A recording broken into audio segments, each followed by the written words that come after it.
Hi, it's Money44 here, and today I welcome you in the review of the SA-E10 PDW with gate Aster on board. Let's get to it. Let's start with a fast unboxing. In the box we'll find manuals and stickers, a lanyard, M90 spring, programming card for gate Aster, Tamiya adapter, front grip, two 125 BB SMAC mid caps, and of course replica itself, the SA-E10 PDW. Let's take a quick look. Because it's from the Edge line, the build quality is identical to the SA-E08 that I have reviewed some time ago. For the difference, we can see that it has very short front and a small collapsible stock. With stock collapsed, it measures only about 50 cm, and with fully opened, it measures about 60. That makes this replica great for CQB games. The huge flash hider on the front hides an 18 cm long precision inner barrel, and thanks to this weight, it balances the replica. It also makes it much louder.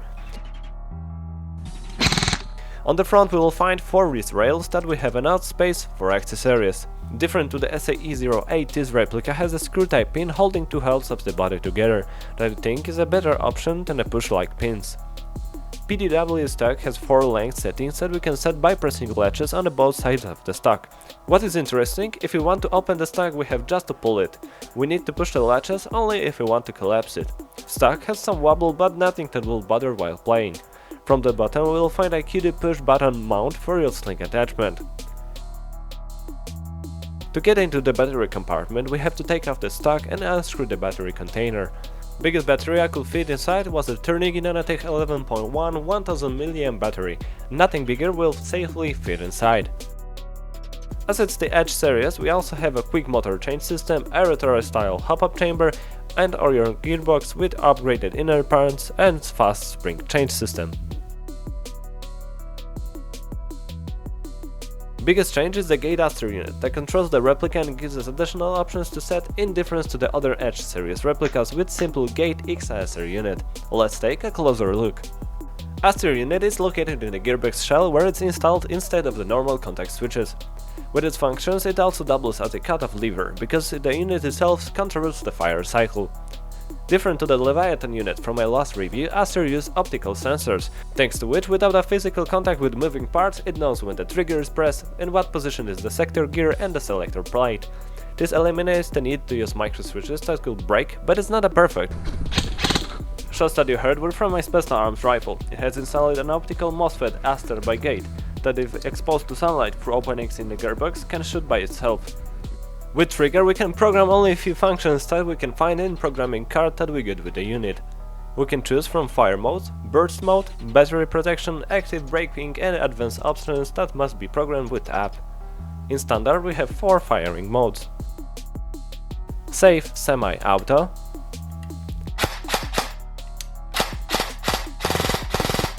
safe binary auto. Binary means that every press and release of the trigger will end with a shot. Safe semi-semi, and safe semi-burst. In burst mode we can choose from full 3-round burst, and interruptible, full 5-round burst, and interruptible. We also can set LiPo safety and active braking. For more options we have to connect to the unit with an app by USB link module, but I will talk about it more in the review of the unit itself. Let's chrono it and check out how it performs. For chrono I use 0.20 gram BBs. Replica on stronger spring generates about 372 FPS with difference about 80 FPS and rate of fire almost 21 BPs per second.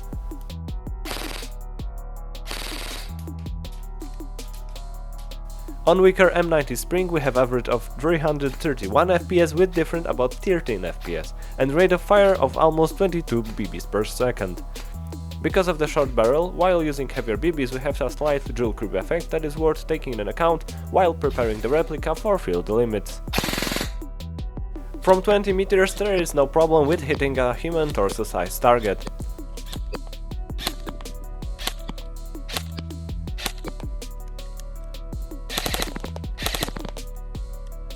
From 40 meters it was harder, but without bigger problems.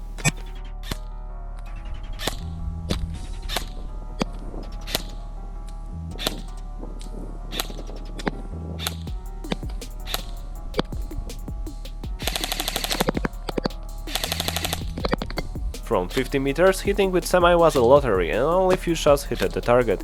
But hey, what do we have full auto for, right?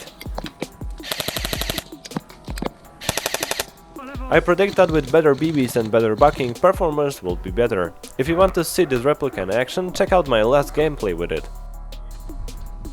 Dobra, masz czysto. In conclusion, SA-E10 will be great as a typical replica for CQB games. I had the pleasure to use it in 2 games and its size and maneuverability gave me a huge advantage over the enemy. It was so much fun to use that I took over 2000 shots without realizing. Thanks to the gate Aster and an 11.1 LiPo, trigger reaction is very nice, an option to set burst mode will surely appeal to many players. Additionally, we have active braking and LiPo protection. From cons, it's worth to note Aster's sensitivity to sunlight and small battery compartment. That's why I acquired 2 LiPo packs that can last for a whole day of playing. The SA-E10 is available with gate Aster on board, a little bit cheaper gate X Aster and a budget version SA-C10 with polymer body and standard M4 stock. If you're interested in this model or other Specna arms with gate MOSFETs on board, check out gunfire.com.